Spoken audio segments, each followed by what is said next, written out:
Hello everyone, welcome to my mini vlog. ಇದು ಬಂದು Sunday morning mini vlog ಆಗಿರುತ್ತೆ. ಇನ್ನು ಸಂಡೇ ಅಂತಂದ್ರೆ ಒಂಥರ ಸ್ಲೋ ಮಾರ್ನಿಂಗ್ ರೊಟೀನ್ ಅಂತಾನೆ ಹೇಳ್ಬೋದು. ಇನ್ನು ಆಸ್ ಯೂಶುವಲ್ ಮಂಡೆಯಿಂದ ನಮ್ಮ ರೊಟೀನ್ ಅನ್ನೋದು ಸ್ಟಾರ್ಟ್ ಆಗ್ಬಿಡುತ್ತೆ, ಸ್ಕೂಲು ಮತ್ತೆ ಆಫೀಸು ಅಂತ ಹೇಳ್ಬಿಟ್ಟು. ಸೊ ಹಂಗಾಗಿ ಇವತ್ತು ಒಂದು ಸ್ವಲ್ಪ ಲೇಟ್ ಆಗಿ ಇದ್ದು ನಾನು ಕೂಡ ಫ್ರೆಶ್ ಅಪ್ ಆಗ್ಬಿಟ್ಟು ಇನ್ನು ಬಿಸಿನೀರನ್ನ ಕಾಯೋದಕ್ಕೆ ಇಟ್ಕೊಂಡು ಬಿಸಿನೀರಿಗೆ ಒಂದು ಸ್ವಲ್ಪ ಲೆಮನ್ನು, ಹನಿ ಹಾಗೆ ಸ್ವಲ್ಪ ಸಬ್ಜಾ ಸೀಡ್ಸ್ನ ಕೂಡ ಸೇರಿಸ್ಕೊಂಡು ಕುಡಿದಿದ್ದಾದ್ಮೇಲೆ ದಿನಾನೇ ಒಂದು ಸ್ವಲ್ಪ ದೋಸೆ ಇಟ್ಕೂ ಕೂಡ ನೆನೆ ಹಾಕೊಂಡ್ಬಿಟ್ಟಿದ್ದೆ. ಹಾಗೆ ಇದಕ್ಕಿನ ಬೇಳೆ ಸಾಂಬಾರ್ ಮಾಡ್ಕೊಂಡು ದೋಸೆ ಮಾಡ್ಕೊಂಬೇಡ ಅಂತ ಹೇಳ್ಬಿಟ್ಟು ಒಂದು ಬಾಂಡಿಗೆ ಒಂದು ಸ್ವಲ್ಪ ಈರುಳ್ಳಿ, ಸ್ವಲ್ಪ ಬೆಳ್ಳುಳ್ಳಿನ ಹಾಕಿ ಚೆನ್ನಾಗಿ ಫ್ರೈ ಮಾಡ್ಕೊಂಡು ಇದರ ಎಲ್ಲಾನು ಕೂಡ ಚೆನ್ನಾಗಿ ಫ್ರೈ ಆದ ನಂತರ ಸ್ವಲ್ಪ ಕೊತ್ತಂಬರಿ, ಸ್ವಲ್ಪ ಟೊಮೊಟೊನ ಕೂಡ ಸೇರಿಸಿ ಚೆನ್ನಾಗಿ ಫ್ರೈ ಮಾಡ್ಕೊಂಡಿದ್ದಾದ್ಮೇಲೆ ಅದನ್ನೆಲ್ಲದನ್ನು ಮಿಕ್ಸಿ ಜಾರ್ಗೆ ಸೇರಿಸಿ ಒಂದು ಸ್ವಲ್ಪ ಶುಂಠಿ, ಹಾಗೆ ಒಂದು ಸ್ವಲ್ಪ ಕಾಯಿ ತುರಿ, ಚಕ್ಕೆ, ಲವಂಗ, ಇದಕ್ಕಿಟ್ಕೊಂಡಿರುವಂಥ ಬೇಳೆ, ಸ್ವಲ್ಪ ಅರಿಶಿನ, ಖಾರದ ಪುಡಿ, ಹಾಗೆ ಒಂದು ಸ್ವಲ್ಪ ಧನಿಯಾ ಪುಡಿನ ಕೂಡ ಸೇರಿಸಿ ನೀರನ್ನ ಸೇರಿಸಿ ಅದನ್ನು ಗ್ರೈಂಡ್ ಮಾಡ್ಕೊಂಬರ್ಬೇಕಾಗತ್ತೆ.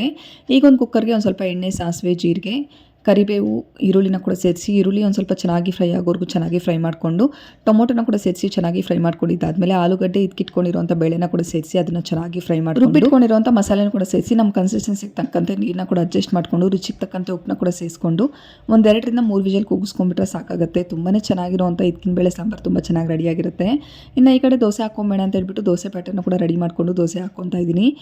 ದೋಸೆಗೆ ಮತ್ತು ಇದಕ್ಕಿನ ಬೇಳೆ ಸಾಂಬಾರ್ಗಂತೂ ಬೆಸ್ಟ್ ಕಾಂಬಿನೇಷನ್, ತುಂಬಾ ಚೆನ್ನಾಗಿರುತ್ತೆ. ಇದಕ್ಕಿನ ಬೇಳೆ ಸಾಂಬಾರನ್ನ ಮಾಡ್ಕೊಂಡ್ಬಿಟ್ರೆ ಮುದ್ದೆಗೆ, ಚಪಾತಿಗೆ ಯಾವುದಕ್ಕೆ ಬೇಕಾದರೂ ಆರಾಮ್ಸೆ ತಿನ್ಬೋದು. ಅಷ್ಟು ಚೆನ್ನಾಗಿರುತ್ತೆ, ಅಷ್ಟು ಟೇಸ್ಟಿಯಾಗಿರುತ್ತೆ. ಸೊ ಇದಾಗಿತ್ತು ಇವತ್ತು ನಿಮ್ಮ ವ್ಲಾಗ್. ಇಷ್ಟ ಆದರೆ ಲೈಕ್ ಮಾಡಿ.